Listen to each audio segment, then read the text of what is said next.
गिरि तुल्यन्निजान्तर्गतं पश्यन्नात्मनि मायया बहिरिवोद्भूतं यथा निद्रया यः साक्षात् कुरुते प्रबोधसमये स्वात्मानमेवाद्वयं तस्मै श्रीगुरुमूर्तये नमः इदं श्रीदक्षिणामूर्तये बीजस्यान्तरिवाङ्कुरो जगदिदं प्राङ्निर्विकल्पं पुनः मायाकल्पितदेशकालकलना वैचित्रचित्रीकृतं मायावीव विजृम्भयत्यपि महायोगी वयस्वेच्छया तस्मै श्रीगुरुमूर्तये नमः इदं श्रीदक्षिणामूर्तये तस्मै श्रीगुरुमूर्तये नमः इदं श्रीदक्षिणामूर्तये। ॐ सहना भवतु सहनौ भुनक्तु सह वीर्यं करवावहै तेजस्विनावधीतमस्तु मा विद्विषावहै। ॐ शान्तिः शान्तिः शान्तिः। सदाशिवसमारम्भां शङ्कराचार्यमध्यमाम् अस्मदाचार्यपर्यन्तां वन्दे गुरुपरम्पराम्।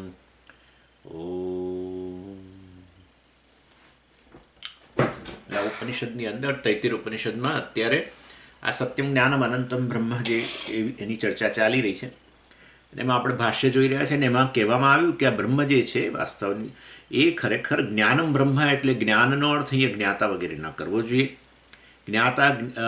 જ્ઞાતા જો તમે અર્થ કરો તો એ મર્યાદિત થઈ જાય, કારણ કે જ્ઞાતા જ્ઞેય ન હોઈ શકે. જ્ઞેય એટલે જાણવાનો વિષય, જ્ઞાતા એટલે જાણનારો જાણવાનો વિષય ન હોય. અને જ્ઞાનવૃત્તિ જેના દ્વારા તમે જાણો એ જ્ઞાનવૃત્તિ પણ આ જ્ઞાતા કરતાં ભિન્ન હોય. એટલે એ રીતે જ્ઞાન શબ્દનો અર્થ જ્ઞાતા તમે કરો તો ખરેખર પછી અનંત ન રહી શકે. સત્યમ જ્ઞાનમ અનંતમ બ્રહ્મ કહ્યું છે. આ બ્રહ્મ જે જ્ઞાન સ્વરૂપ છે એ જ અનંત છે. તો જ્ઞાનનો અર્થ જ્ઞાતા કરો તો પછી અનંત શબ્દ એમાં ફિટ નહીં થાય બરાબર. અને એટલું જ નહીં, આ જ્ઞાતા શબ્દ જે છે જ્ઞાનનો અર્થ તમે જ્ઞાતા કરશો તો સત્યમ પણ નહીં બેસી શકે. કેમ સત્યમ શબ્દ ન બેસી શકે? કારણ કે સત્યમ શબ્દ અર્થાત જેનો બાદ ન થાય. જ્યારે જ્ઞાતાનો તો બાદ થઈ જાય છે. કોઈ વ્યક્તિ કંઈ 24 કલાક થોડો જ્ઞાતા હોય છે, એટલે જ્ઞાતાપણાનો જ બાદ થઈ જાય છે ને. સુષુપ્તિની અંદર જ્ઞાતાપણાનો બાદ થઈ જાય છે. એટલું જ નહીં, સત્ય શબ્દનો અર્થ જે અબાધિત છે, મતલબ કે એમાં કોઈ વિકાર જ નથી આવતો. વિકાર આવે એટલે શું કે પહેલાંની સ્થિતિનો બાદ થઈ ગયો. અને માટે વાસ્તવની અંદર જ્ઞાતા તમે જો કરશો ને તો જ્ઞાતા તો સતત બદલાય જ છે. આમે જ્ઞાતા એટલે હું જ્ઞાતા છું, એ તો વૃત્તિ છે ને. જ્ઞાતાપણું પણ એક વૃત્તિ જ છે, અહમ વૃત્તિ છે. અને એ સિવાય પણ જ્ઞાતા જે છે એ સતત બદલાય છે. અત્યારે તમે દાખલા તરીકે મારા જ્ઞાતા છો, અર્થાત સ્વામીના શરીરના જ્ઞાતા છો. પછી તમે આમ નજર કરો બીજી બાજુ અને ત્યાં ટેબલ પડ્યું હતું, ટેબલના જ્ઞાતા છો. ટેબલનો જ્ઞાતા અને આ સ્વામીનો જ્ઞાતા જુદા જુદા છે. તો ટેબલના જ્ઞાતા બન્યા ત્યારે પેલો સ્વામીનો જ્ઞાતા ગયો કે ન ગયો? જતો જ રહ્યો ને. એટલે બાદ થઈ ગયો. એટલે જ્ઞાન શબ્દનો અર્થ તમે જો જ્ઞાતા કરશો તો સત્ય શબ્દ પણ બરાબર બેસશે નહીં. સત્ય એટલે જેનો બાદ ન થાય. આ બ્રહ્મનો અર્થ જ્ઞાનમ બ્રહ્મ એટલે બ્રહ્મને તમે જ્ઞાતા કહેશો. બધા બ્રહ્મને જ જ્ઞાતા કહે છે. બધા પોતાની જાતને બ્રહ્મ કહેવાને બદલે શું કહે છે? જ્ઞાતા જ કહે છે ને. સમજ, આવું બધું ક્યાંથી લઈ આવ્યો? હું લઈ આવ્યો નથી. આ તો આવું કહીએ જ છે. આપણે આપણી જાતને પ્રમાતા કે જ્ઞાતા જ કહીએ છીએ. એટલે વાસ્તવમાં બ્રહ્મ હોવા છતાંય આપણે આપણી જાતને જ્ઞાતા કહીએ છીએ. જો તમે તમારી જાતને જ્ઞાતા કહેશો તો આ સત્યમને જ્ઞાન અનંતમ શબ્દ એમાં બરાબર ફિટ થઈ શકતા નથી. એ તો બરાબર છે. પછી ભાષ્યકાર કહે છે કે ભાઈ હું આવો જે અર્થ કરી રહ્યો છું કે જ્ઞાતા નથી, જ્ઞાન શબ્દનો અર્થ જ્ઞાતા નથી, એ તો વાસ્તવમાં શ્રુતિમાં કહ્યું છે. યત્ર નાન્યત વિજાનાતી નાન્યત પશ્યતિ. બહુ મોટું આ ભૂમા એટલે બ્રહ્મ. યત્ર નાન્યત વિજાનાતી સ ભૂમા અથવા યત્ર અન્યત વિજાનાતી તદલ્પમ. એટલે ન અન્યત વિજાનાતી, આ ભૂમા જે છે એ પોતાનાથી અન્યને જાણતું નથી. એટલે શું એનો અર્થ શું? ભૂમા પોતાનાથી અન્યને જાણતું નથી. આ બ્રહ્મ પોતાનાથી અન્યને જાણતું નથી. અર્થાત પોતાનાથી અન્યને જાણવું એટલે શું? જ્ઞેય વસ્તુ તરીકે જાણો ને. તમે મને જાણો છો, કયા રૂપમાં જાણો છો? અહમના રૂપમાં કે ઈદમના રૂપમાં? ઈદમના રૂપમાં જ જાણો છો, આ સ્વામી એમ. તમે એવું થોડા કહો છો મને, દાખલા તરીકે તમને મારું જ્ઞાન થઈ રહ્યું, તમે એવું થોડા કહો છો કે હું સ્વામી છું. અર્થાત મારાથી અન્ય રૂપ, તમારાથી અન્ય રૂપે જ મારું જ્ઞાન થાય છે ને, અને તો જ જ્ઞાન થાય, નહીં તો થાય જ નહીં. એટલે વાસ્તવની અંદર જે વસ્તુને જાણો છો એ વસ્તુને કંઈ તમે તમારી જાતને થોડો કહો છો. દાખલા તરીકે હું કોઈ ગધેડાને જોઈ રહ્યો, ગધેડાનું જ્ઞાન થતું હોય તો હું ગધેડો છું એવું તો થોડોક. એટલે અહીંયા શ્રુતિની અંદર કહ્યું યત્ર ન અન્ય વિજાનાતિ તદ સભૂમા. આ ભૂમા પોતાનાથી અન્યને જાણતું જ નથી, અર્થાત પોતાનાથી અન્ય કશું છે જ નહીં એવું કહેવાય. સમજ્યા તમે? પોતાનાથી અન્ય કશું છે જ નહીં. પોતાનાથી અન્ય હોય તો જાણો જ, 101% જાણો, આજે નહીં કાલે જાણવાના જ. એટલે પોતાનાથી અન્ય જાણતું જ નથી આ ભૂમા તો, અર્થાત પોતાનાથી અન્ય કશું છે જ નહીં.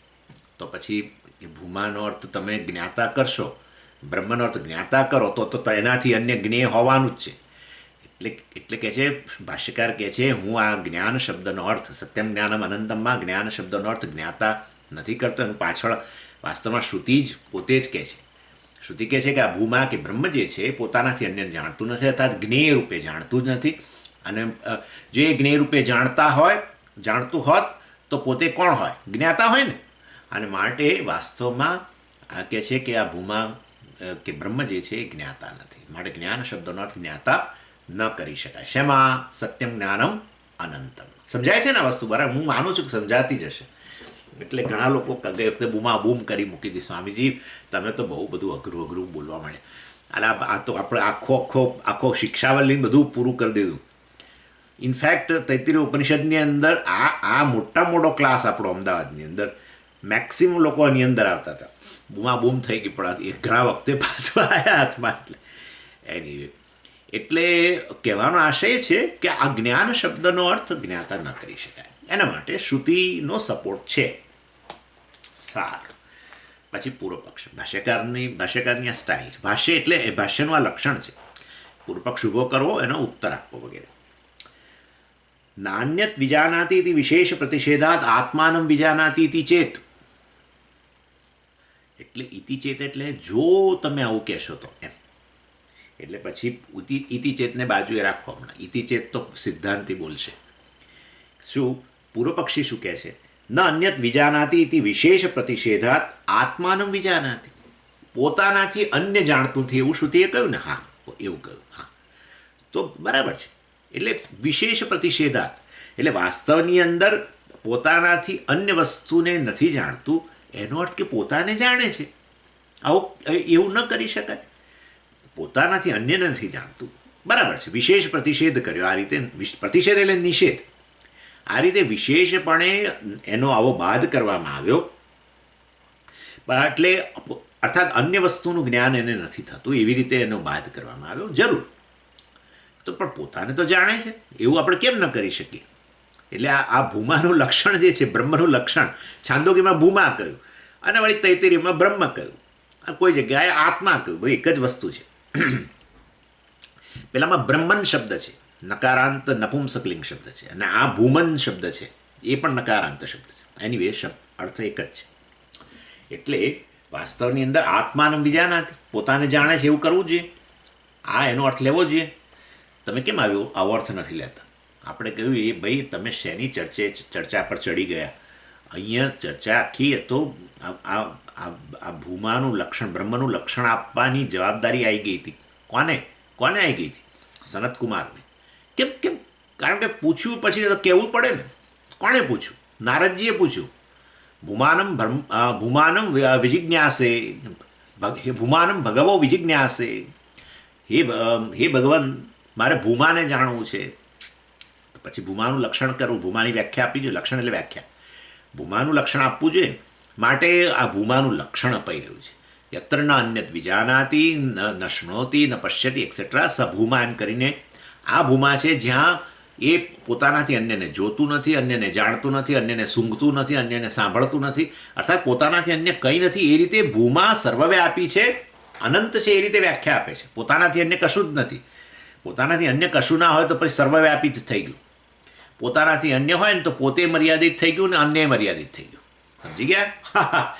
અને માટે ભૂમાનો અર્થ બ્રહ્મ કે સર્વવ્યાપી છે. પોતાનાથી અન્ય નથી જાણતું એટલે પોતાનાથી અન્ય કશું છે નહીં. અને પોતાનાથી અન્ય હોય તો જરૂર જાણે, પણ પોતાનાથી અન્ય છે જ નહીં. પછી એમ કરીને ભૂમાનું લક્ષણ અપાયેલું છે. નહીં કે આવો અર્થ કે તમે કરો કે ભૂમા પોતાનાથી અન્ય નથી જાણતું માટે પોતાને જાણે છે. આવો પોતાને અન્ય જાણવા રૂપી ક્રિયા થઈ રહી છે, એવો કશો અહીંયા અર્થ નથી. આ ભૂમાનું લક્ષણની વાત. યત્ર નાન્યત પશ્યતિ ઇત્યાદિ ભૂમ્ન લક્ષણ વિધિપરમ વાક્યમ. અને ભૂમ લક્ષણ વિધિપરત્વાદ વાક્યસ્ય. આ વાક્ય જે છે આ મંત્ર મતલબ યત્ર નાન્યત પશ્યતિ, નાન્યત શૃણોતિ, નાન્યત વિજાનાતિ એક્સેટ્રા એક્સેટ્રા. સ ભૂમા અત્ર અન્યત વિજાનાતિ, અન્યત શૃણોતિ, તદલ્પમ એક્સેટ્રા એક્સેટ્રા. પોતાનાથી અન્યને જાણવું, પોતાનાથી અન્યને જોવું તો એ અલ્પ જ હોય નેચરલી, કારણ કે બાદ થઈ ગયો છે ઘણું. અરે પોતાનાથી અન્યપણું જ આવી ગયું એટલે પછી આપોઆપ જ મર્યાદિત થઈ ગયા. એ દ્વૈત હોય ત્યાં મર્યાદા જ હોય ને. પોતાનાથી અન્ય એટલે દ્વૈત. પોતાનાથી અન્ય કશું જોતું નથી, જાણતું નથી, સૂંઘતું નથી, વગેરે વગેરે બધું સાંભળતું નથી, તો અદ્વૈત. પોતાનાથી અન્ય કશું છે જ નહીં એમ. એનીવે ચાલો, એટલે અહીંયા તો ભૂમાનું લક્ષણ, ભૂમ લક્ષણ વિધિપરત્વાદ વાક્ય છે. વિધિપરત્વાદ ન તો નિષેધ પરત્વાદ. બે પ્રકારના લક્ષણ હોય વ્યાખ્યા શાસ્ત્રમાં, બે પ્રકારની વ્યાખ્યા આત્માની કે ભૂમાની.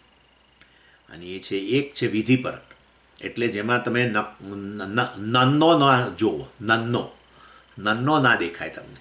નન્નો એટલે ખબર ને, ના ના ના ના ના ના ના ના ના ના ના. સ્વામીજી આ નન્નો ભણે છે, શાસ્ત્ર નન્નો ભણે છે ને, ભણે છે ને. અમે કહ્યું હતું ને તમને, તો અસ્થૂલમ અનણુ અરસ્વમ અદીર્ઘમ અચ્છાયમ અલોહિતમ અનાકાશમ અવાયુ એક્સેટ્રા એક્સેટ્રા. બાપરે બાપરે, 4 મોટી લાઈન ભરીને વ્યાખ્યા કરી. કોની? આત્માની. ભૂમાની વ્યાખ્યા કરી ક્યાં? બૃહદારણ્યક ઉપનિષદમાં. ક્યાં? ગાર્ગી બ્રાહ્મણમાં. બરાબર ને? ગાર્ગીનો પ્રશ્ન હતો ને, આ સમગ્ર જગત શેમાં ઓતપ્રોત છે? પછી કહ્યું કે આકાશ. આકાશ એટલે અવ્યક્તમાં. અવ્યક્તમાં ઓતપ્રોત છે, માયામાં ઓતપ્રોત છે સમગ્ર જગત. એમાં તો આવ્યું છે, માયા તો અભિવ્યક્ત થઈ. પછી કહ્યું કે પણ આ માયા સહિત સમગ્ર જગત શેમાં ઓતપ્રોત છે? પછી તો કોઈ જવાબ રહે જ નહીં. એટલે પછી ધીમેરીની યાજ્ઞવલ્કે કહ્યું, હે ગાર્ગી, આ સમગ્ર જગત આકાશ એટલે કે આ અવ્યક્ત સાથે શેમાં ઓતપ્રોત છે? અક્ષરમાં ઓતપ્રોત છે. ત્યાં અક્ષર બ્રાહ્મણ. ગાર્ગી બ્રાહ્મણ નહીં, અક્ષર બ્રાહ્મણ, સોરી, અક્ષર બ્રાહ્મણની અંદર આવી વ્યાખ્યા કરી. અક્ષર બ્રાહ્મણમાં ઓતપ્રોત છે. પછી અક્ષરની વ્યાખ્યા કરી. અક્ષર એટલે બ્રહ્મ. મુંડકોપનિષદમાં અક્ષર તરીકે પ્રસિદ્ધ છે. બૃહદારણ્યકમાં અક્ષર શબ્દ વાપર્યો, કારણ કે ન ક્ષરતી, જેમાં ક્યારેય ક્ષય નથી થતો, નેચરલી ક્ષય થતો નથી, જેમાં ક્યારેય વિકાર આવતો નથી. અને પછી અક્ષરની વ્યાખ્યા કરતાં બધું, અક્ષરની વ્યાખ્યા લક્ષણ આપતા બધું નન્નો જ આવ્યો. અસ્થૂલમ અનણુ રસમ દીર્ઘમ અછાય. સ્થૂળ નથી, સૂક્ષ્મ નથી, રસ્વ નથી, દીર્ઘ નથી, ફલાણું નથી, ઢીકણું નથી, આકાશ નથી, એ તો વાયુ નથી, ભૂમિ નથી, જળ નથી, એ પૃથ્વી નથી, આમ નથી, તેમ નથી. કેટલું મોટું વ્યાખ્યા કરી. બધો નન્નો. અને નિષેધ પર લક્ષણ કહેવાય. બરાબર? કોનું? બ્રહ્મનું. લક્ષણ એટલે શું? વ્યાખ્યા, ડેફિનિશન. અને પછી સત્યમ જ્ઞાનમ અનંતમ બ્રહ્મ. તેમાં તમે ક્યાં નિષેધ જુઓ જ? કશું ન દેખાય છે. બ્રહ્મ સત્ય છે, જ્ઞાન સ્વરૂપ છે, ચૈતન્ય છે અને અનંત છે. લો, એમાં તો ક્યાં છે નથી એવું ક્યાં છે? માટે આને વિધિપરત કહેવાય. સમજી ગયા?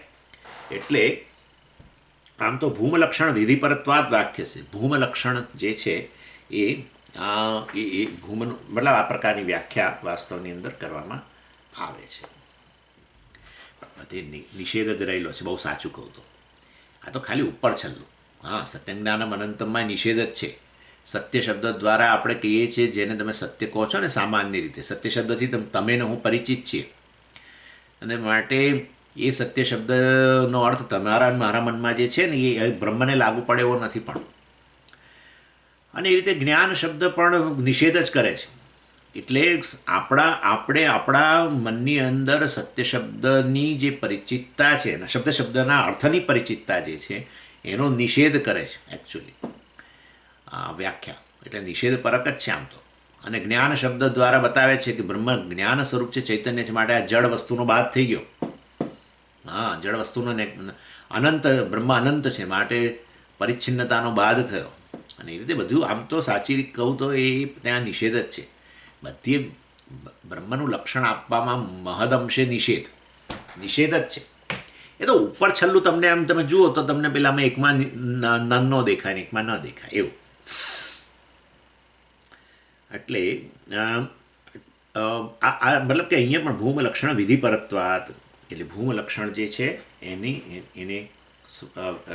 કારણ કે ભૂમ સ્વરૂપ લક્ષણ વિજિજ્ઞાસમ સત્યમ ઇદમ વાક્યમ પ્રવૃત્તમ, એટલે ભૂમાનું લક્ષણ આપવા માટે જ, કારણ કે એની જિજ્ઞાસા નારદજીએ કરેલી માટે એ આપવાની એ વ્યાખ્યા કરવાની સનતકુમારની જવાબદારી હતી. અને માટે અહીંયા ભૂમાનું લક્ષણ અપાઈ રહ્યું છે. નહીં કે કંઈ આવું કહેવાનો અર્થ કે અન્ય નથી જાણતું માટે પોતાને જાણે છે, આવું કહેવાનો અહીં કંઈ અર્થ નથી. ભૂમાનું લક્ષણ અપાઈ રહ્યું છે કે જ્યાં પોતાનાથી અન્યને કશું જાણતું નથી, જોતું નથી, સૂંઘતું નથી, કારણ કે છે નહીં. પોતાનાથી અન્યને કશું છે જ નહીં. આત્માની દ્રષ્ટિએ કશું છે જ નહીં, અન્ય કશું છે જ નહીં.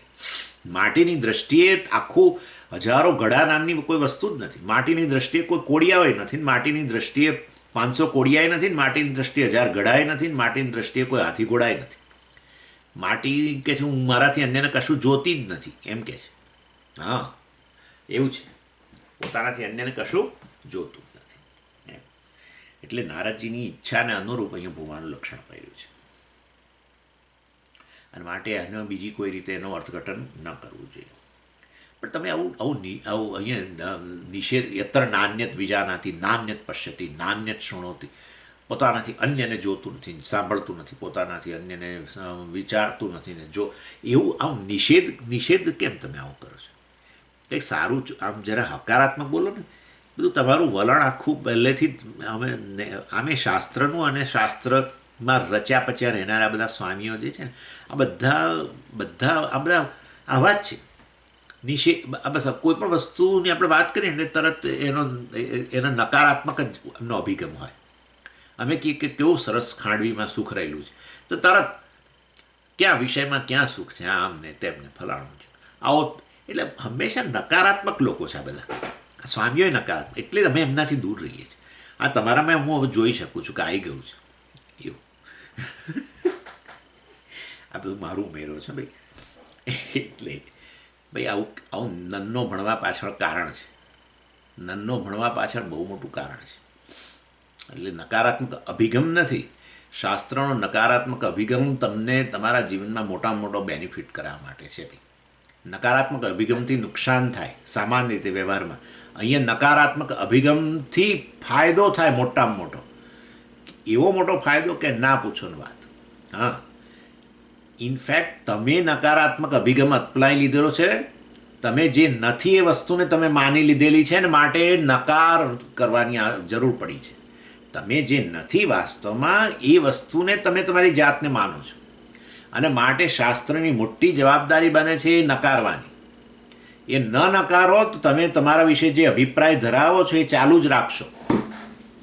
હા, માટે શાસ્ત્રનો નકાર જે છે એ વાસ્તવમાં તમને આ બધી જે ભૂલ થઈ ગયેલી છે ને અજ્ઞાનને કારણે, અને જે તમે નથી અને છતાંય તમે માની લીધેલું છે કે હું આવો છું, એમાંથી તમને છોડાવવા માટે છે. હા, માટે યથા પ્રસિદ્ધમ એવ અન્યત પશ્યતિ ઇતિ એતદ ઉપાદાય યત્ર તન્નાસ્તિ સ ભૂમા ઇતિ ભૂમ સ્વરૂપમ તત્ર જ્ઞાપ્યતે. આચાર્ય એક જ લાઇનની અંદર કહી દીધું. યથા પ્રસિદ્ધમ અનતિક્રમ્ય, એટલે જે વસ્તુ પ્રસિદ્ધ છે એનું ઉલ્લંઘન કર્યા વગર. શું પ્રસિદ્ધ છે? દ્વૈત પ્રસિદ્ધ છે. તમે જુદા ને હું જુદો આવું પ્રસિદ્ધ નથી? પ્રસિદ્ધ જ છે ને. તમે જુદા ને હું જુદો એ વસ્તુ પ્રસિદ્ધ છે. અને માટે ઉપાદાય એ અર્થાત આ પ્રકારનું જે દ્વૈત જે આપણે ગ્રહણ કરી લીધેલું છે એને તાત્કાલિક નકાર્યા વગર, taking it as a basis. અર્થાત ઉપાદાય એટલે શું? એનો જાણે કે સ્વીકાર કરીને શ્રુતિ વાસ્તવમાં આગળ આ ભૂમાની વ્યાખ્યા કરે છે. આ દૃગ્દૃશ્ય ભેદ, સબ્જેક્ટ ઓફ વિષય ભેદ વગેરે જે બધા ભેદ જે છે એ બધા તો આપણા જાણીતા જ છે આપણા માટે.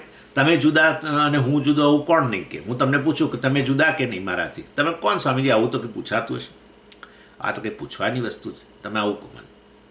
એટલે એટલે દેવદત્ત જુદો છે, અને દેવદત્ત પોતાનાથી અન્ય વિષયનું દર્શન કરે છે, પોતે સબ્જેક્ટ અને અન્ય વસ્તુ જે જુએ છે એને એ ઓબ્જેક્ટ, પોતે વિષયી અને અન્ય વસ્તુ વિષય.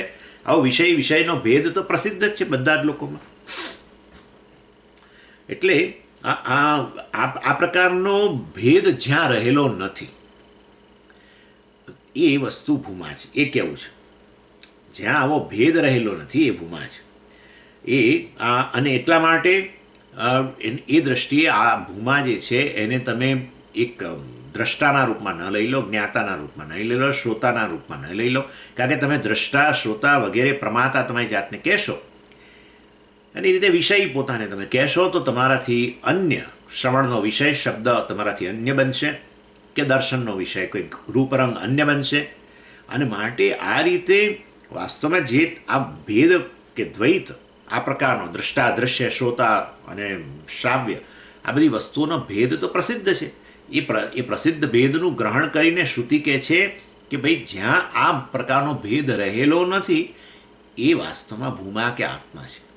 અર્થાત આત્માની દૃષ્ટિએ આવો જ્ઞાતા જ્ઞેયનો કોઈ ભેદ રહેલો નથી. અને માટે તમે તમારી જાતને, તમે ભૂમા છો અને તમે તમારી જાતને આ રીતે ન લેશો. શું? દ્રષ્ટા, શ્રોતા વગેરે રૂપમાં ન લેશો. ના તો સારું, પણ એ ચાલો દ્રષ્ટા આપણે જાતને લઈએ તો પેલું દ્રશ્ય આપણા કરતાં જુદું, આપણે આપણી જાતને શ્રોતા કહીએ તો શ્રાવ્ય જુદું, વગેરે વગેરે. એ બરાબર સમજી ગયા. પણ આપણે ભૂમા એટલે, તમે તો કહો છો ભૂમા એટલે જ્યાં આવું અન્ય કશું જોતું નથી, અન્ય સાંભળતું નથી, વગેરે વગેરે, અને માટે એટલે સર્વવ્યાપી છે. તો આપણે એવું કરો ને, વાસ્તવમાં બે જ વસ્તુ તો છે આમે, સબ્જેક્ટ અને ઓબ્જેક્ટ, વિષય અને વિષય, બે જ વસ્તુ છે ને. હા, બે જ વસ્તુ છે.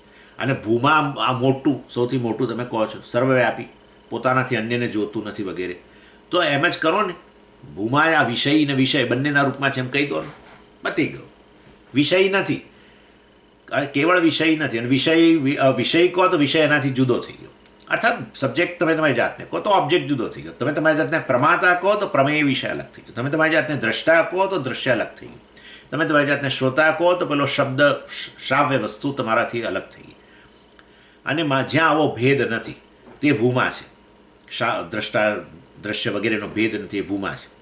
બરાબર. તો એવું કામ કરીએ આપણે છે. એટલે ભૂમા બધું જ છે છેવટે, કેવળ દ્રષ્ટા નહીં. તો ભૂમા દ્રષ્ટા અને દ્રશ્ય બંનેના રૂપમાં છે એવું કહી દઈએ તો શું વાંધો? બોલો હવે શું? કેવળ દ્રષ્ટા નહીં, કેવળ શ્રોતા નહીં. દ્રષ્ટા વત્તા દૃશ્ય ભૂમા, શ્રોતા વત્તા શ્રાવ્ય ભૂમા. બોલો હવે કંઈ કેવું તમારે? પ્રમાતા વત્તા પ્રમેય, બરાબર, એ ભૂમા, એવું કહી દઈએ તો શું વાંધો? ના, એવું ના કહેવાય. કેમ ના કહેવાય?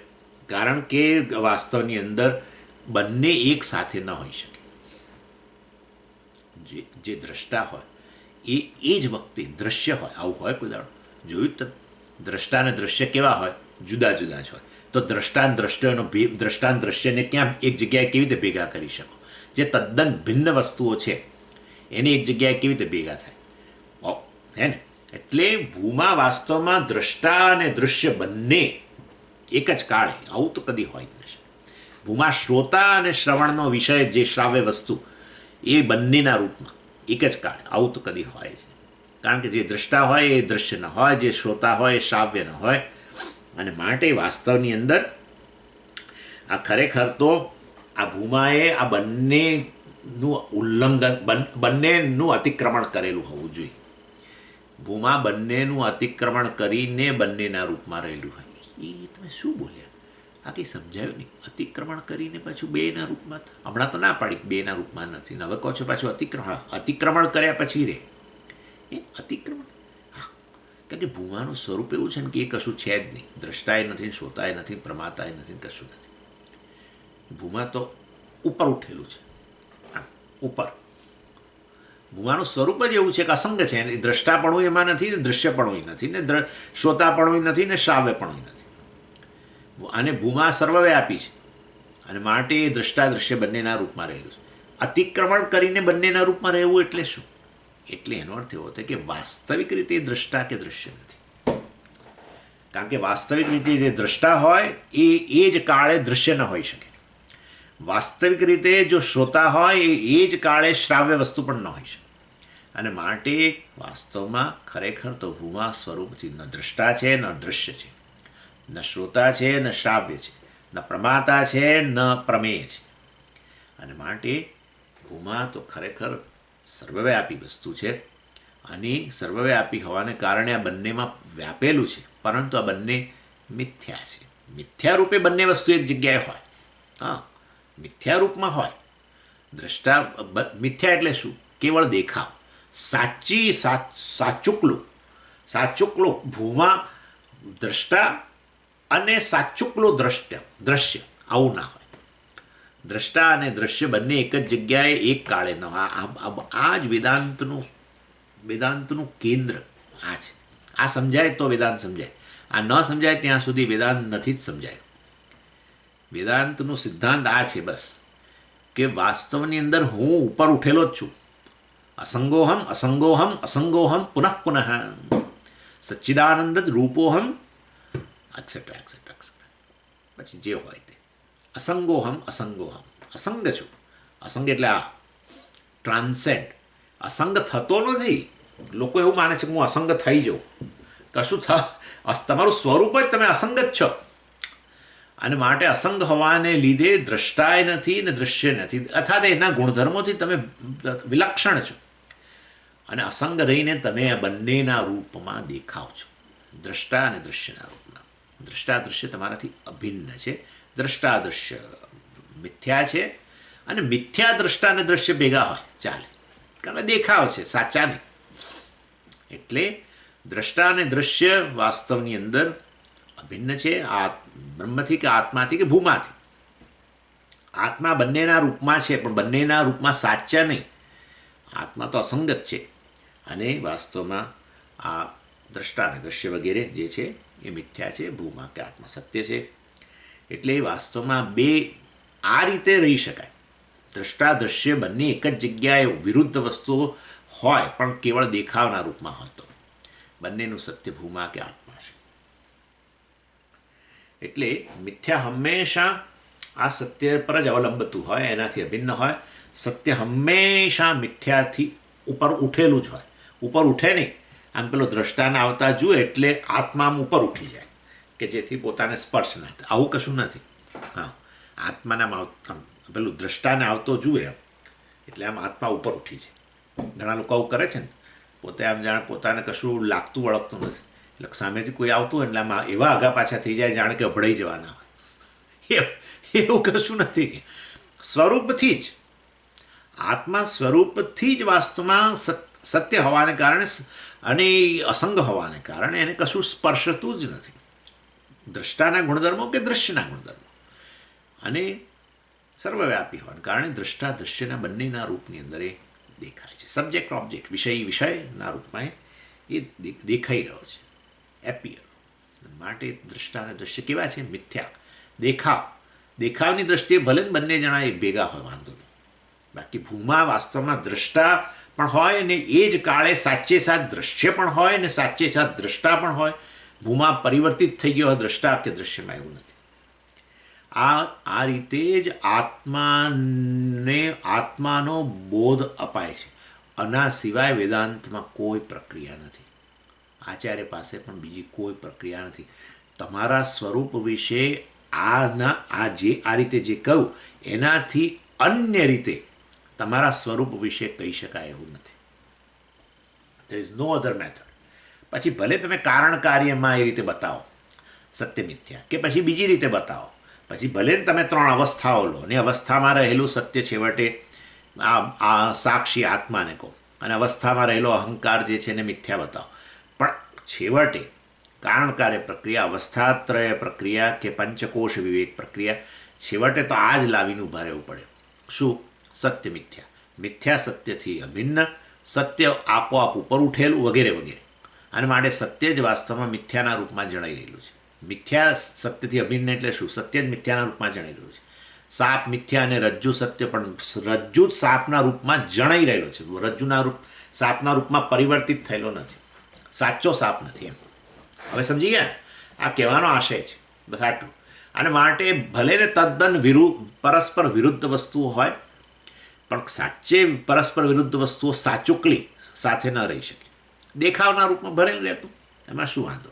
દેખાવના રૂપમાં તો બધું એવું તો બધું આપણે તદ્દન વિલક્ષણ વસ્તુઓ સ્વપ્નની અંદર ભેગી કરીએ જ છે ને, તદ્દન ચાલે છે બધું. એટલે એ તો બધું ચાલે, કારણ કે ખરેખર પરિવર્તન થયેલું જ નથી આત્માનું. માટે બ્રહ્મ સ્વરૂપમ તત્ર તસ્મિન વાક્યે જ્ઞાપ્યતે. માટે બ્રહ્મના સ્વરૂપનું તસ્મિન વાક્ય એટલે એ પેલા મંત્રમાં, છાંદોગ્યના મંત્રની અંદર બ્રહ્મનું સ્વરૂપ, ભૂમાનું સ્વરૂપ જે છે એ બતાવવામાં આવેલું છે. કારણ કે નારદજીની જિજ્ઞાસા કરેલી, કારણ કે નારદજીને શોકમાંથી મુક્ત થવું હતું અને આત્માને જાણવો હતો. અને ત્યારે સનતકુમારને માટે જવાબદારી આવી ગઈ, આત્મા ભૂમાના જ રૂપમાં છે એવું મહાવાક્ય દ્વારા એમણે બતાવ્યું. જ્ઞાપ્યતે, જ્ઞાપ્યતે મતલબ શું?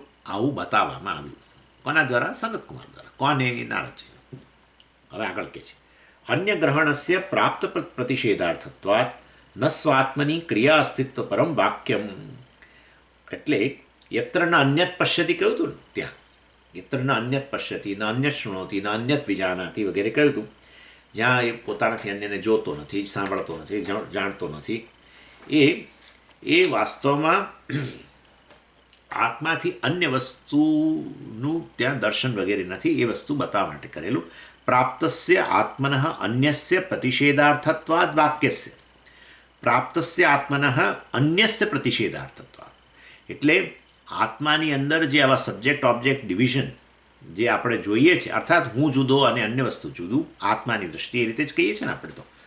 હું જુદો, હું જોનારો, તમે જોવાનો વિષય, હું સાંભળનારો અને આ સ્વામીના શબ્દો એ શ્રવણનો વિષય વગેરે. એ રીતે એ જે આપણો સામાન્ય અનુભવ છે એનો નકાર કરવા માટે, એનો નિષેધ કરવા માટે આ રીતે ન અન્યત પશ્યતિ વગેરે કહેવામાં આવેલું હતું.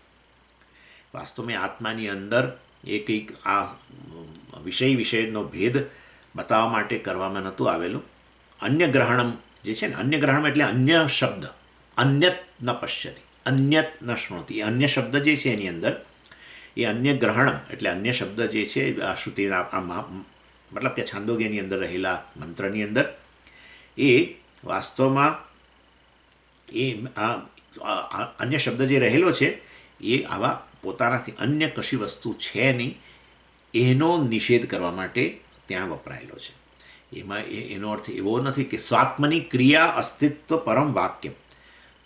એ વાક્ય જે છે વાસ્તવમાં એ કંઈ પોતાની અંદર આવું ક્રિયાનું દર્શન કરવા માટે નથી. કંઈ આવું પરસેપ્શન કે પોતે અન્યને જાણતો નથી પણ પોતાને જાણે છે, આવું પ્રકારે કંઈ દર્શાવવા માટે નથી.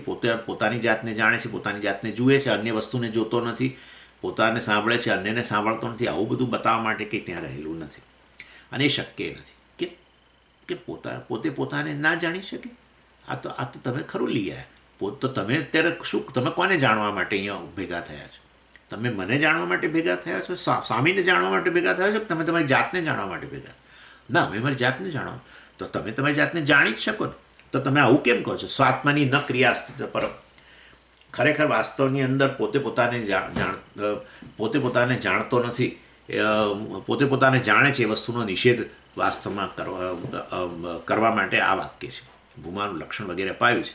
પોતાનાથી અન્યને જાણતો નથી, પોતાનાથી અન્યને સાંભળતો નથી. તો પોતાને જાણે છે એવું કરી જ શકાય ને. તમે તો એને ના પાડો છો, પોતાનાને જાણતો નથી એવું તમે તો કહો છો. હા, અમે એવું જ કહીએ છીએ. કેમ? એટલે આચાર્ય બહુ સરસ કહે છે, સ્વાત્મની ચ ભેદ અભાવાદ વિજ્ઞાન અનુપપત્તિ.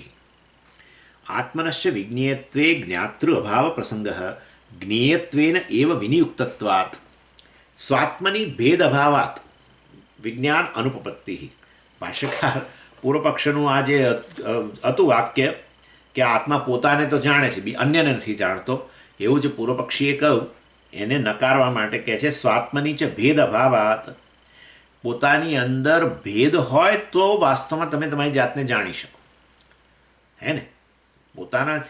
પોતાને અન્ય વસ્તુને જાણતો નથી, પોતાને જાણે છે. એટલે એનો અર્થ કે શું કરવાનો? એટલે કહે છે વાસ્તવની અંદર પોતાનામાં કોઈક પ્રકારના ભેદ હોય, ડિવિઝન, તો જરૂર એ પોતાને જાતને જાણી શકે. એક ભાગ અન્ય ભાગને જાણે. પોતાની અંદર ભેદ હોય, હમણાં તમને આપું છું ઉદાહરણ.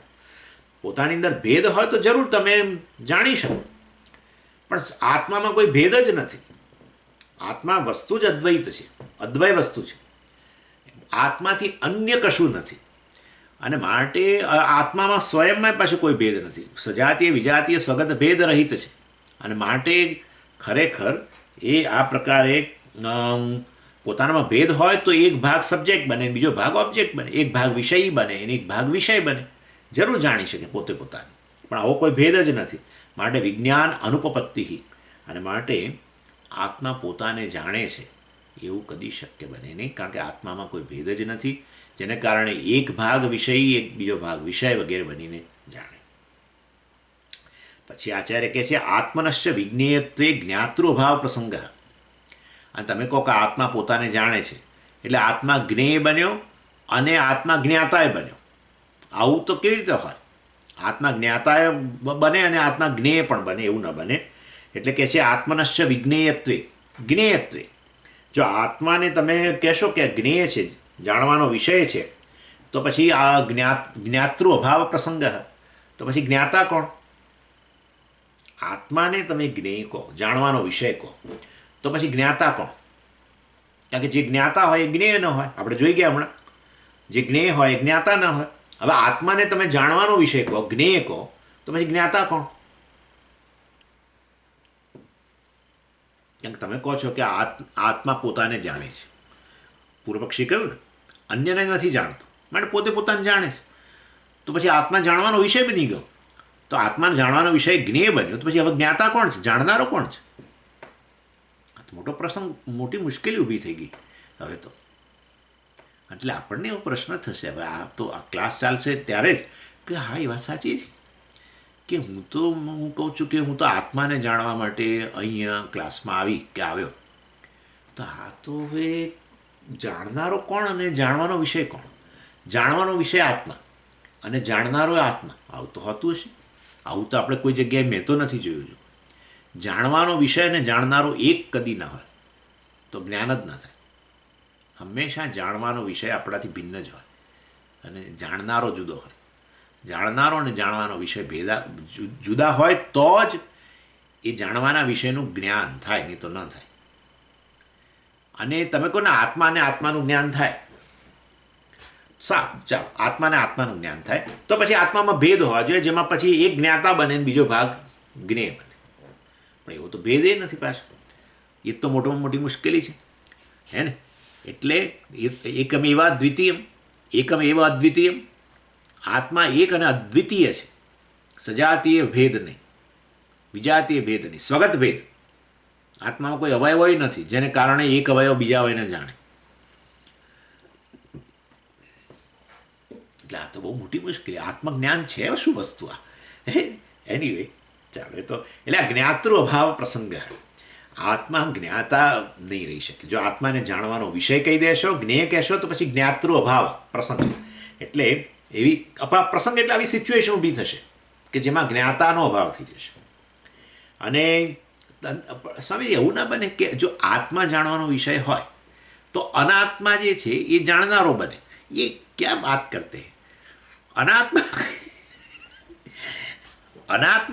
અનાત્માની વ્યાખ્યા જે છે કે જે પોતાને કદી ન જાણી શકે કે અન્યને ન જાણી શકે, એ અનાત્મા છે. જે પોતાને જાણે અને અન્યને જાણે એ આત્મા છે. એની ઇન શોર્ટ કહેવાનો હશે, ચેતન હોય એ જાણે ને. અનાત્મા તો જડ વસ્તુ છે. એટલે આત્મા જાણવાનો વિષય બે તો અનાત્મા જ્ઞાતા બને એવું ન બોલી શકાય, કારણ કે અનાત્મા કશું જ્ઞાન જ પ્રાપ્ત ન કરી શકે, જડ છે. અને વાસ્તવમાં એ જે જાણે છે એ આત્મા છે અને એ પોતાને જ જાણે છે. એ વસ્તુ આપણે એ ગણવી જોઈએ છે. અને જો તમે આત્માને જાણવાનો વિષય કહેશો તો જાણનારો નથી રહેતો. એટલે વાસ્તવમાં જાણનારાને તો રાખવો જ પડશે. જાણનારો જ ન હોય તો જ્ઞાન કેવી રીતે થાય? માટે જાણનારો રાખવો પડશે. જાણવાનો વિષય પોતાને જ રાખવો પડશે. તો આ તો વિચિત્ર સિચ્યુએશન થઈ ગઈ. એટલે વાસ્તવની અંદર સમજાવું છું તમને. એટલે જ્ઞાતા અને જ્ઞેય કોઈ દિવસ એક ન હોઈ શકે, વાત સાચી જ છે. પણ જ્ઞાતા જે છે એ પોતાને જાણતો નથી એ રીતે. એટલા માટે કે વાસ્તવમાં તમે શાસ્ત્ર પાસે જાઓ ને ત્યારે શાસ્ત્ર જે પ્રમાણ છે એ કામ કરે છે. જ્ઞાતા પોતાની જાતને નથી જાણતો. જ્ઞાનનું સાધન જે છે શાસ્ત્ર એ જ્ઞાતાને કહે છે શું કે તું જ્ઞાતા નથી, તું બ્રહ્મ છો. આવું છે. તમે દાખલા તરીકે તમે તમારો ચહેરો જોવો હોય તો તમે પૂરતા છો. તમારે અન્યની શું અપેક્ષા છે? તમારો ચહેરો જોવો હોય, પોતાની જાતને જોવી હોય, બરાબર છે ને? તમારો ચહેરો એટલે શું? તમારી જાતને જોવી હોય તો તમે જ પૂરતા છો ને. તો તમે પછી તમે શા માટે દર્પણ પાસે જાઓ છો? દર્પણ પાસે શાના માટે જાઓ છો? દર્પણ તમને બતાવે છે તમે કેવા છો, તમારો ચહેરો કેવો છે એ કોણ બતાવે છે? તમે બતાવો છો તમારી જાતને કે દર્પણ તમને બતાવે છે? દર્પણ બતાવે છે. આવું કામ છે. શાસ્ત્ર દર્પણ છે. એટલે શાસ્ત્રની પાસે તમે જાઓ ને જાણનારા તરીકે, એટલે શાસ્ત્ર ધીમે રહીને તમને કહે તમે જાણનારા નથી, પ્રમાતા નથી, શ્રોતા નથી, કરતા નથી, ભોગતા નથી, ફલાણું નથી, ઢીકણું નથી, તમે બ્રહ્મ છો. અને એ રીતે પ્રમાતા પોતાને જાણે છે. વાસ્તવમાં જ્ઞાનના સાધન દ્વારા કામ મુખ્ય આ જ્ઞાન પ્રાપ્તિમાં આત્મજ્ઞાન પ્રાપ્તિ બધે જ્ઞાન થવા પાછળ પ્રમાણ જ્ઞાનનું સાધન ન હોય તો જ્ઞાન થવાનું જ નથી. અને માટે આત્મજ્ઞાનની અંદર આ જાણનારો પોતાને બેઠો બેઠો નથી જાણતો. જાણનારો દર્પણ પાસે જાય ત્યારે જાણનારાને કહેવામાં આવે છે, દર્પણ કહે છે કે તું આવો છું ભાઈ. હા, એટલે હંમેશા આ જુદી વસ્તુ છે. પ્રમાણ જે છે એ કામ કરે, જ્ઞાનનું સાધન છે એ કામ કરે. જ્ઞાતાએ તો જ્ઞાનના સાધનને શરણે થઈ જવું પડે ત્યારે કામ થાય. જ્ઞાતા તરીકે હજુ ચાલુ રહે અને પોતાનું કંઈક પેલું જે મસાલો અંદર નાખવાનો પ્રયત્ન કરે જ્ઞાન થઈ રહ્યું હોય ત્યારે તો કામ ન થાય. જ્યારે દર્શન થઈ રહ્યું, હું તમને જોઈ રહ્યો હોઉં ત્યારે હું જાણનારો આ જ્ઞાનના સાધનને કેવો થઈ જાઉં? શરણે થઈ જાઉં. તો મને જ્ઞાન થાય, દર્શન થાય. હવે જ્ઞાતા જે છે જ્યારે દર્શન થઈ રહ્યું હોય ત્યારે જ્ઞાતા અંદર ચંચુપાત કરે. ના આંખ કહે છે કે ભાઈ આ સ્વામી આવા છે, અત્યારે દેખાય છે, આવા ચશ્માવાળા ને આવા રંગ, આવા કપડાં પહેરેલા ને ફલાણા ઢીકણા ને આવી જગ્યાએ બેઠેલા ને આવું દેખાડે તમને. આવો પાછો પડદો ને આ તે ફલાણું ઢીકણું. આ જ્ઞાનનું સાધન તમને ડેટા મોકલે છે જાણનારને બધો. એ વખતે પેલો જાણનારો ડાયો થાય. ના મને લાગે છે ભૂરા રંગનું શર્ટ પહેર્યું છે અને નારંગી રંગનો પડદો છે. એ આવું કરશે ને તો કામ થઈ ગયું એનું. પછી જ્ઞાન જ ઉત્પન્ન નહીં થાય. જ્ઞાતાએ જે જ્ઞાનના સાધન જે ડેટા મોકલે છે એને શરણે જ થવું પડે છે ત્યારે કામ થાય, જ્ઞાનની ઉત્પત્તિ થાય. વિષયના જ્ઞાનમાં આવું છે. એવી રીતે અહીંયા પણ આત્મજ્ઞાનની અંદર જાણનારો પોતાને બેઠા બેઠા આમ જાણી લે છે. કદી શક્ય જ નથી. જાણનારાએ પોતાને જાણવા માટે પોતાનાથી અન્ય એવું જ્ઞાનનું સાધન જે છે શાસ્ત્ર, એની પાસે જવું પડે. અને શાસ્ત્ર પાસે જાય ત્યારે જાણનારા તરીકે જ જવાનો છે, પ્રમાતા તરીકે જ જવાનો છે. ત્યારે પેલું પ્રમાણ ધીમે રહીને કે તું ખરેખર પ્રમાતા નથી, તું તો બ્રહ્મ છો. ના પણ હું પ્રમાતા છું એવું મને લાગે છે. કંઈ બરાબર છે, તું ખોટો નથી. એ પણ હકીકત છે કે તું તારી જાતને પ્રમાતા કહો છો, પણ એ તારું સ્વરૂપ નથી. વ્યવહારની દ્રષ્ટિએ બરાબર છે, તું પ્રમાતા છો. જ્યારે તું આ મારી પાસે આવ્યો ત્યારે પ્રમાણ પાસે આવ્યો ત્યારે તું પ્રમાતા તરીકે જ આવે, બરાબર જ છે. વ્યવહાર છે આ. પ્રમાતા, પ્રમાણ, પ્રમેય બધો વ્યવહાર છે જ્ઞાન ઉત્પત્તિ માટે, બરાબર છે. કંઈક કામ કરું ત્યારે તું કરતા છું, બરાબર છે. પણ આ તારું વાસ્તવિક સ્વરૂપ નથી, ટેમ્પરરી. તારું વાસ્તવિક સ્વરૂપ નથી. એટલે સમજો આ વસ્તુ. હા, તો આપણો પ્રશ્ન થવો જોઈએ કે આ જાણનારો, આપણે આપણી જાતને જાણીએ છીએ. આત્મજ્ઞાન, જાણવાનો વિષય આત્મા, જાણનારો આત્મા, કારણ કે બીજો કોઈ અનાત્મા તો જાણી ન શકે. એટલે હવે સમજાય છે આ વસ્તુ. એટલે વાસ્તવમાં એટલે શાસ્ત્રરૂપી એક્સટર્નલ પ્રમાણ, પ્રમાતાથી અન્ય આવું બાહ્ય પ્રમાણ, જ્ઞાનનું સાધન શાસ્ત્ર, એની પાસે જાઓ. જેમ પેલા મિરર પાસે જાઓ ત્યારે તમે તમારા આપણી આંખો બધું આખી જગતનું દર્શન કરે. પરંતુ આંખો પોતાનું દર્શન ન કરી શકે. આ જ તકલીફ છે. આંખો પોતાનું દર્શન ન કરી શકે. આંખો પોતાનાથી અન્ય આખા જગતનું દર્શન કરે. મારી આંખો કેવી છે? ભૂરી છે, લીલી છે, ફલાણી છે, ઢીકણી, માંજરી, એ જાણવું છે મારે. કેવી રીતે જાણશો? ઓહ, આંખોને જોવી પડે સ્વામીજી. આંખોને કેવી રીતે જોશો? તમે તમારી આંખને કેવી રીતે જોશો? આંખ તમારાથી અન્ય બધી વસ્તુનું દર્શન કરશે. આંખ પોતાનાથી અન્ય, ચાલો, આંખ પોતાનાથી અન્ય બધી જ વસ્તુનું દર્શન કરશે.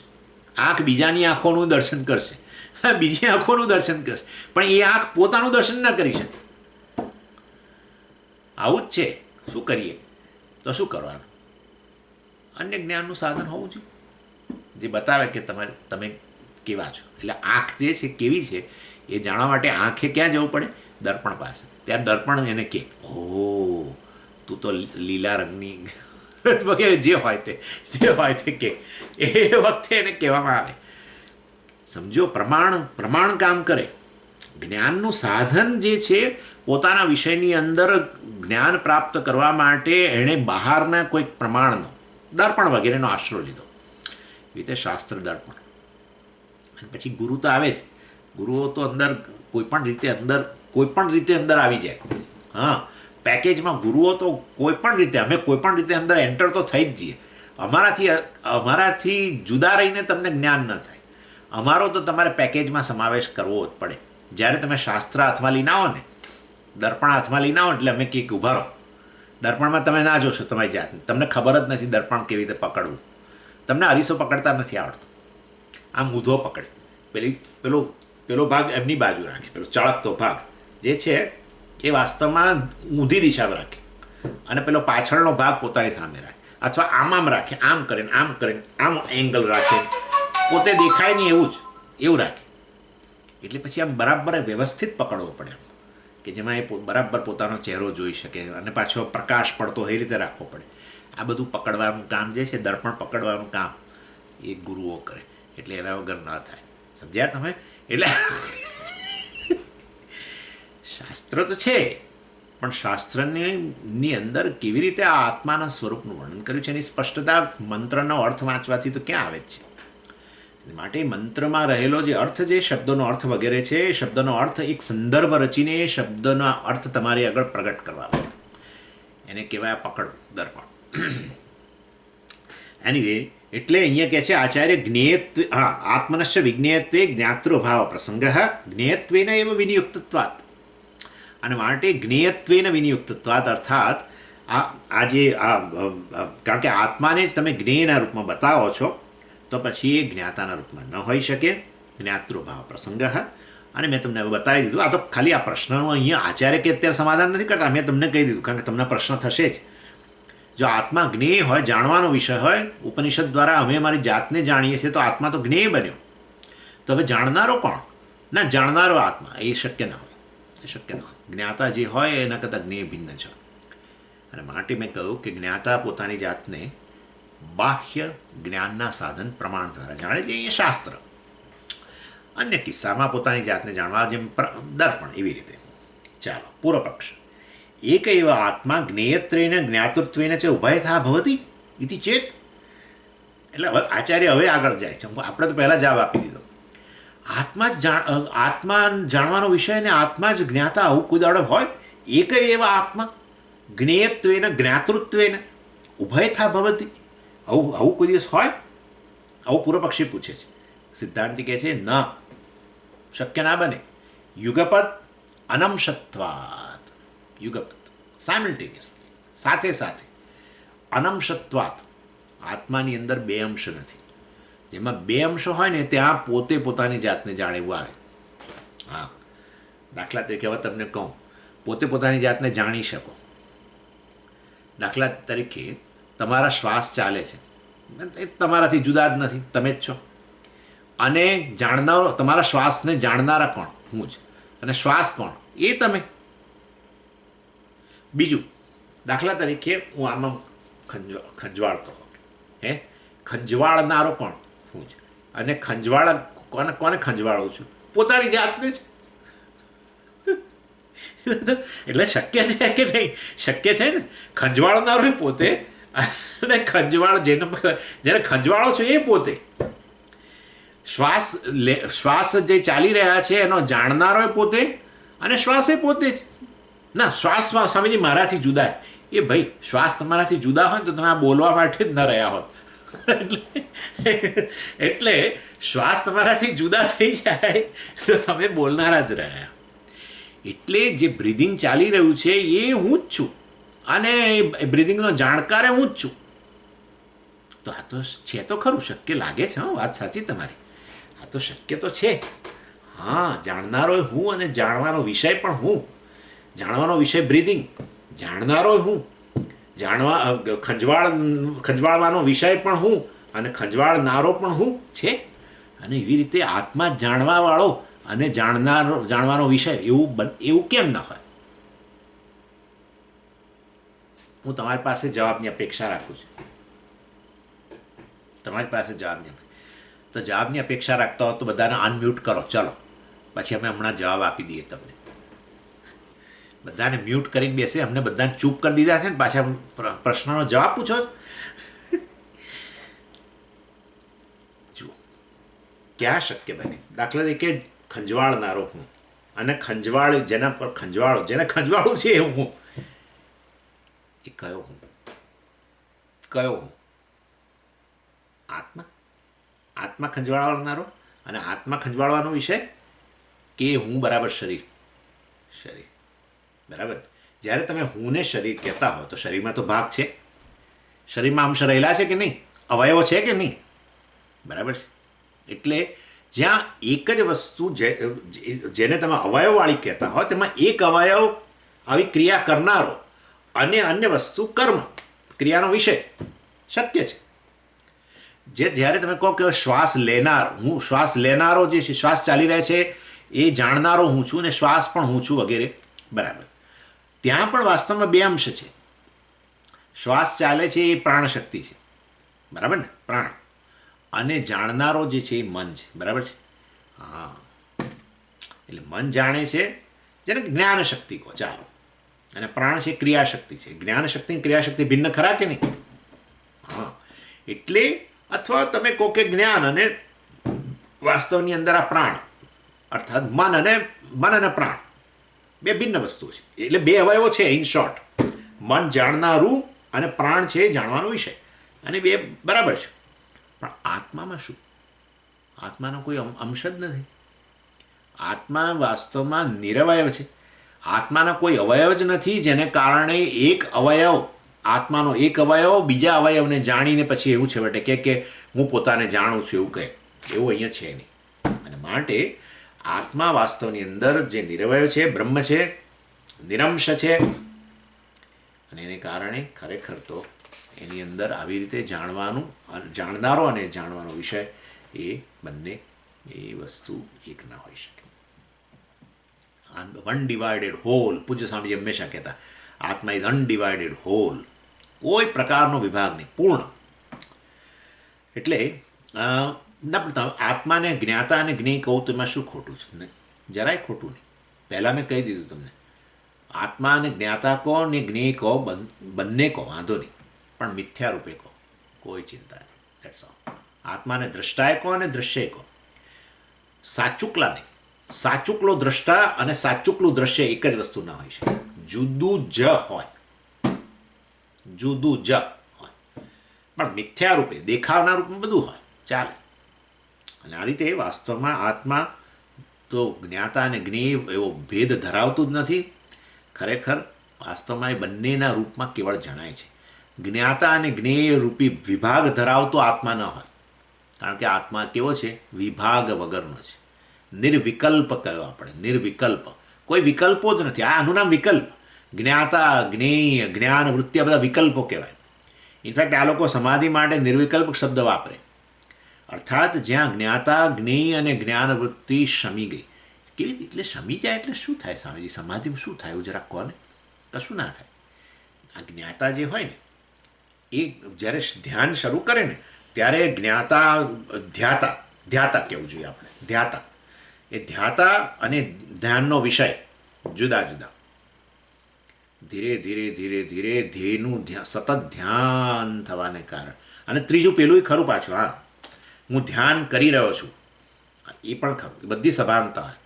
ધીરે ધીરે ધીરે લાંબા સમય સુધી તમે ધ્યેય વિષયને સતત ધ્યાન કરો ને, એટલે ધ્યાતા એ ધ્યેયની અંદર મળી જાય.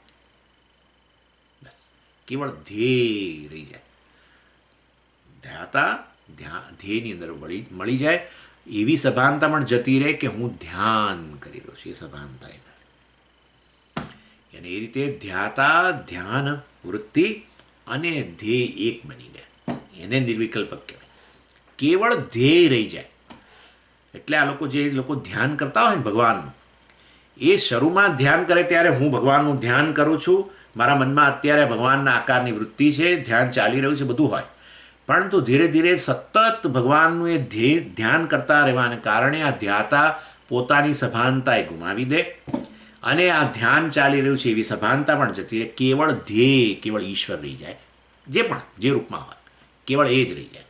એને કહેવાય નિર્વિકલ્પ સમાધિ, નિર્વિકલ્પક સમાધિ. હા, સવિકલ્પક એટલે વાસ્તવમાં હજુ પણ આવી થોડી સભાનતા છે.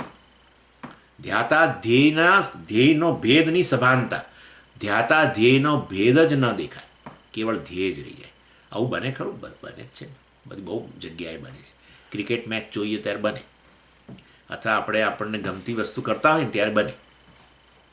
ઘણા લોકો ચિત્ર દોરે ને ત્યારે આવું હોય. ચિત્ર દોરે ત્યારે તો પાછું કે હું દોરનારો છું ને હવે આ દોરાઈ રહ્યું છે ને વગેરે બધું હોય, અને દોરવાનો વિષય હોય. પણ ધીરે ધીરે એવું અંદર એવું ખૂપી જાય કે એ ભૂલી જાય. એને સમયની સભાનતા નથી, કશી સભાનતા નથી, ખાલી ચિત્ર જ એના મનમાં ચાલી રહ્યું, ખાલી ચિત્ર. હું દોરનારો એવું નહીં. સમજી ગયા? ઘણા લોકો રીડિંગ કરે ને ત્યારે આવી રીતે કરતા હોય છે. ઘણા લોકો ડિટેક્ટિવ સ્ટોરી વાંચે ને ત્યારે આવું થતું હોય છે. ડિટેક્ટિવ સ્ટોરી એટલે પહેલાં તો હું વાંચનારો ને એ ડિટેક્ટિવ સ્ટોરી, એ બુક વાંચવાનો વિષય ને બધું, અને વંચાઈ રહ્યું છે અત્યારે, અને બરાબર ધ્યાનથી વાંચી રહ્યો છું, બધી સભાનતા હોય. ધીરે ધીરે એ સ્ટોરી એવી હોય ને કે પેલું ભૂલાઈ જાય, સમય જ ભૂલાઈ જાય. રાતના 2 વાગી ગયા, ખબર નથી હજુ. હા, ખબર નથી એને. હું વાંચનારો છું એ જ ભૂલાઈ ગયું. જાણે એટલો બધો તલ્લીન થઈ ગયો એ વિષયની અંદર. એટલે વાંચનારો એ વાંચવાના વિષયમાં ડૂબી ગયો અને વંચાઈ રહ્યું છે. એ પ્રકારની પહેલાં જે સભાનતા હતી એ પણ અંદર જતી રહી. કેવળ પેલી સ્ટોરી જ રહી ગઈ. નિર્વિકલ્પ સમાધિ એટલે આ તો આપણા અનુભવનો વિષય છે. નિર્વિકલ્પ સમાધિ ઈશ્વર વિષયમાં નથી, કારણ કે એ સંસ્કાર નથી આપણને. આપણા રાગદ્વેષ કોઈ વસ્તુ માટે છે, માટે એમાં આપણું થઈ જાય છે આ બધું. ઈશ્વર માટે આપણને એવો કંઈ જાજો રાગ નથી, હે ને. પેઇન્ટિંગ માટે રાગ છે માટે આવું થઈ જાય, ડિટેક્ટિવ સ્ટોરી માટે રાગ છે માટે થઈ જાય, ક્રિકેટ મેચ માટે રાગ છે માટે થઈ જાય. અન્ય જગ્યાએ નથી થતું. એનું કારણ આવું છે. ચાલો, એનીવે, ઇન શોર્ટ કહેવાનો આશય એવો છે કે આ જ્ઞાતા અને જ્ઞેય એવો નામનો વિભાગ જ વાસ્તવમાં છે. આત્માને જાણવા માટે નિર્વિકલ્પક સમાધિમાં જવાની જરૂર જ નથી, કારણ કે આત્મા નિર્વિકલ્પક રૂપ જ છે. અને માટે હું નિર્વિકલ્પ છું એ જાણવું એનું નામ નિર્વિકલ્પ અવસ્થા છે. હું સદાય નિર્વિકલ્પ અવસ્થામાં જ છું. સમાધિમાં જનારો જે છે એ તો એ કાળે સમાધિમાં જાય ત્યારે પોતાનાથી અન્ય કશું વસ્તુના દર્શન ન કરે ને એમ કે હું નિર્વિકલ્પક છું. પણ જેવો સમાધિમાંથી બહાર આવે એટલે એને કીડાના ચટકા લાગે, કીડાના ચટકા ભરે. હા, એવું થાય ને. જેમ તમે ઉનાળો આવશે ને અને તમે બહાર નીકળશો ને, આમ ભર બપોરે એર કન્ડિશનર રૂમમાંથી બહાર આવજો અને કશુંક દૂધ લેવા જજો ભર બપોરે, અને એમાં ચાલતા જજો પેલા સોસાયટીમાંથી બહાર ચાલતા ભર બપોરે મે મહિના, અને પછી જુઓ તમને શું થાય છે. એ વખતે તમને થશે કે આખા શરીરે જાણે કીડા ચટકા ભરે છે, એવી સ્થિતિ થાય. સમજ્યા? પેલાને સમાધિમાંથી બહાર આવે ને ત્યારે એને એવું જ થાય. એને એમ થાય પાછો જતો રહો, પાછો સમાધિમાં જતો રહો, પાછો નિર્વિકલ્પમાંથી સવિકલ્પમાં આવી ગયો હતો. એટલે સમાધિ જે છે વાસ્તવની અંદર એ જ્ઞાનની અવસ્થા નથી. જ્ઞાન એટલે શું? કે જે હકીકત છે એનાથી હું સભાન બનું, નામ જ્ઞાન. શું હકીકત છે? કે હું નિર્વિકલ્પક જ છું. અર્થાત મારે આ ક્યાં કેવી રીતે ખબર પડી? યત્ર ન અન્ય વિજાનાતી, ન અન્ય શૃણોતી, ન અન્ય પશ્યતી. મારાથી અન્ય કોઈ વસ્તુનું દર્શન નથી, મારાથી અન્ય કોઈ વસ્તુ હું સાંભળતો નથી, અર્થાત મારાથી અન્ય કોઈ વસ્તુ છે જ નહીં. તો પછી હું નિર્વિકલ્પક જ છું. મારાથી અન્ય એટલે વિકલ્પ આવ્યો. અદ્વૈત કહો, નિર્વિકલ્પક કહો, એક જ વસ્તુ છે. અર્થાત ના, પણ હું અત્યારે મારી જાતને પ્રમાતા અને તમારી જાતને પ્રમેય કહું છું જ ને, તો શું? હા છે, પ્રમાતા પ્રમેયના રૂપમાં આ જ આત્મા જણાઈ રહ્યો છે. દર્શાવો, આ પ્રમાતા અને પ્રમેયના રૂપમાં જણાઈ રહ્યો છે. બંને આ ચૈતન્યથી અભિન્ન છે, આત્માથી અભિન્ન છે, અથવા તો આત્મા બંનેના રૂપમાં જણાઈ રહ્યો છે, બંનેના રૂપમાં છે નહીં. આત્મા પ્રમાતા બની ગયો છે અને હવે આત્મા પ્રમેય પણ બની ગયો છે, આવું નથી. સમજી ગયા? આ આપણે સમજવાનું છે. બસ આનું નામ જ્ઞાન. ચાલો, બહુ થઈ ગયું આટલા આજના દિવસમાં. ઓમ પૂર્ણમદ પૂર્ણમિદમ પૂર્ણાત પૂર્ણમુદચ્યતે પૂર્ણસ્ય પૂર્ણમાદાય પૂર્ણમેવાવશિષ્યતે. ઓમ શાંતિ શાંતિ શાંતિ. હરિ ઓમ શ્રી ગુરુભ્યો નમઃ. હરિ ઓમ.